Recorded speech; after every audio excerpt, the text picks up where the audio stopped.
The Wonder 9 revolution of the 1980s caught Colt's manufacturing flat-footed. Double-stack, double-action 9mm were taking over the handgun market, and by the end of the 80s it seemed like every company made one except for Colt. With widespread adoption by police agencies, militaries around the world, and civilian shooters, Colt had to have felt the pressure to compete, but they just didn't have anything even close. The 1990s would see Colt attempt 3 completely distinct handgun projects to create a truly modern pistol to keep them in competition with the glut of new Wonder 9s being released every year. Today we're talking about the first of those handguns, the Double Eagle.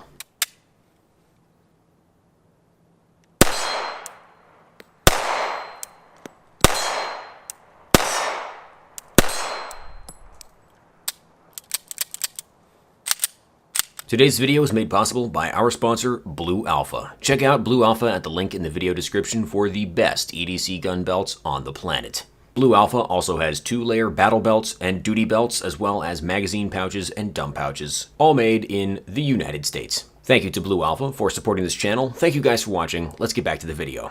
The Colt Double Eagle. Technically, the Double Eagle was released at the tail end of the 80s, but it was clearly meant to be Colt's pistol of the 90s and was appropriately given the title Series 90. That title gives away one of the big dirty secrets of the Double Eagle. In theory, it's a modern double-action, single-action pistol with a decocker function, available in every hot caliber of the day, including 9mm, 40 Smith & Wesson, 10mm, and 45 ACP. In reality, the Double Eagle is still a Colt 1911. The trigger guard has been recontoured and a double-action lockwork has been lazily tacked onto the outside of the frame, but otherwise, this is not a new pistol. Think of it like a double-action conversion of a 1911 rather than a ground-up design.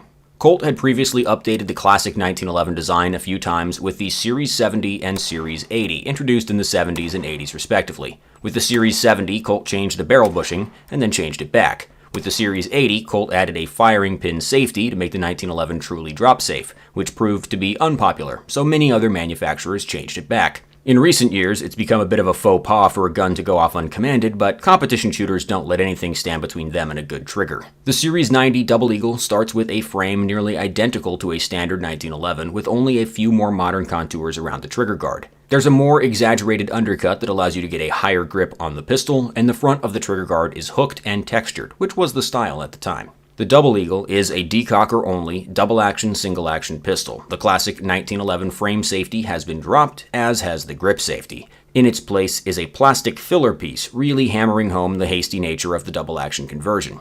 The decocker lever is located on the left side of the frame between the slide stop and the magazine release. The placement and function of the decocker is nearly identical to what SIG was doing on the 22X series pistols and to what Smith & Wesson was doing on their FBI contract pistols like the 1076. The 1911 is a very slim handgun, so there's not much extra space inside for double-action trigger lockwork. In order to add a DA trigger mode and a decocker lever to the 1911, Colt had to put most of the mechanism on the outside of the frame and then add larger grip panels to cover it up. With the grip panels removed, you can see the tiny and fragile components of the trigger and decocker mechanism, which are prone to breakage, and if you aren't careful when working on the pistol, they like to fall out and get lost. As long as it's intact and working, the Double Eagle isn't a terrible gun. It's still functionally a 1911. The fiddly trigger components don't inspire confidence, but the feel of the trigger itself is fine. The double-action pole is about as smooth as can be expected from a double-action pole, and the single-action pole has a tiny bit of effortless take-up, followed by a short, crisp break.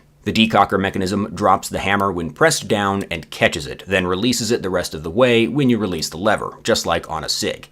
Unlike the SIG design, the Double Eagle drops the hammer to a half-cock notch when decocked, rather than dropping it all the way and relying on the rebounding hammer design of the SIG for safe carry with a round in the chamber. In some ways, the Double Eagle feels appropriately modern. Most Smith & Wesson automatics of the time had slide-mounted safety decockers and magazine disconnects. The Ruger P series was available in a decocker-only model, but the slide safety decocker variant was far more common. The Double Eagle has no manual safety and doesn't need one. The double-action first trigger pull is enough to ensure safe carry with a round in the chamber. There's also no magazine disconnect, which is one of my least favorite features on many pistols of the era. Although it's possible the only reason Colt didn't add one was because they simply couldn't fit it into the pistol. Magazine disconnects were a very popular feature on pistols meant for law enforcement in those days.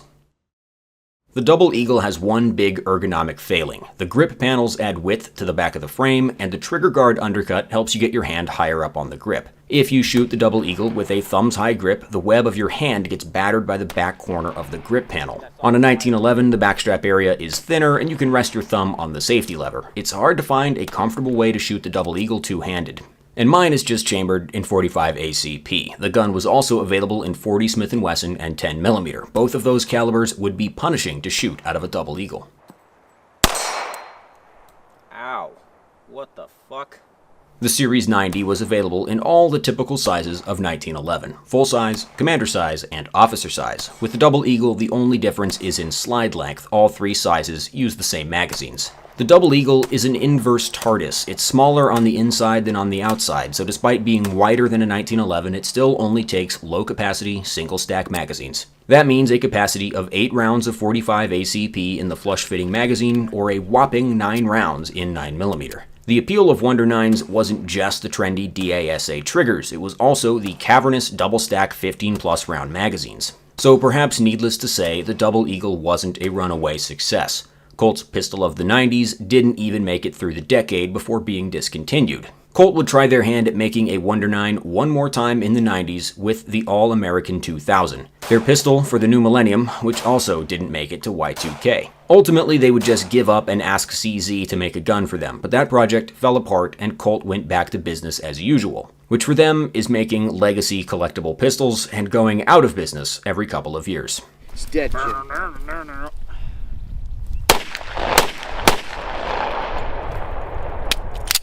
Yeah, buddy.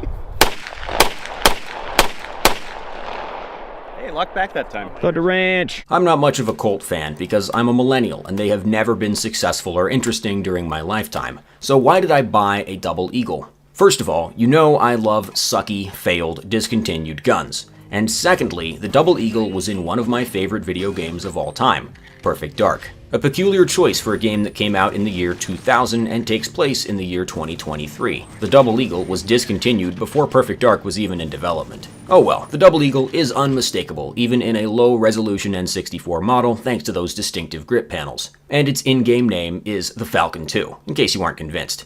Get it? Falcon 2? Double... The Falcon 2 in Perfect Dark is seen sometimes with a scope, sometimes with a silencer, and I seem to recall a Game Shark code that could give you one with both, although it didn't render properly. Like all the guns in Perfect Dark, it sounds awesome and is sick as hell to dual wield.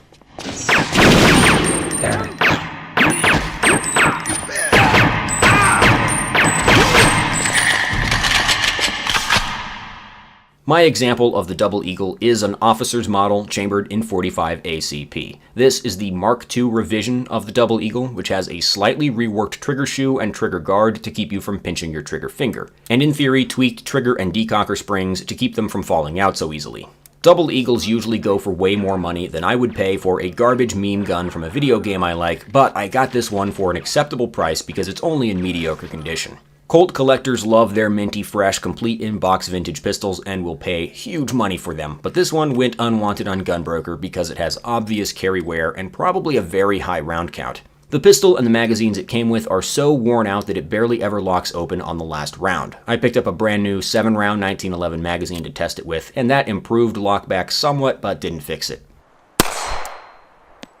The sights are regulated extremely high.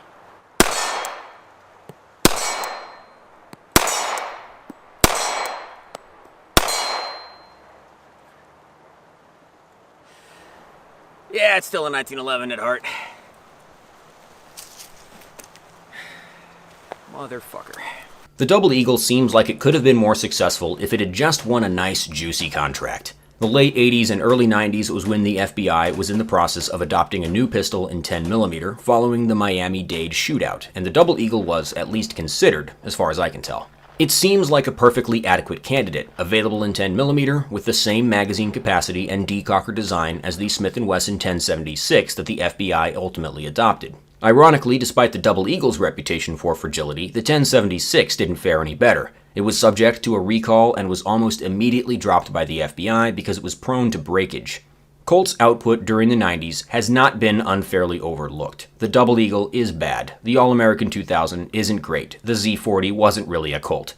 It's almost a certainty that without the lucrative M4 contract, Colt would have gone bankrupt a lot sooner than they did.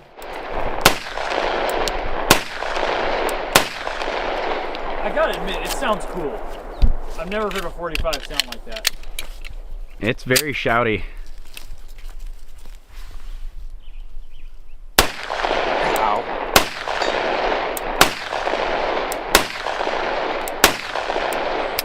Thank you for watching, guys. If you like this channel, please subscribe and check the links in the video description for ways to support the show. If you join Subscribestar, you get access to early videos, bonus videos, and the Discord. Let me know in the comments if you have any questions, and I will see you next time.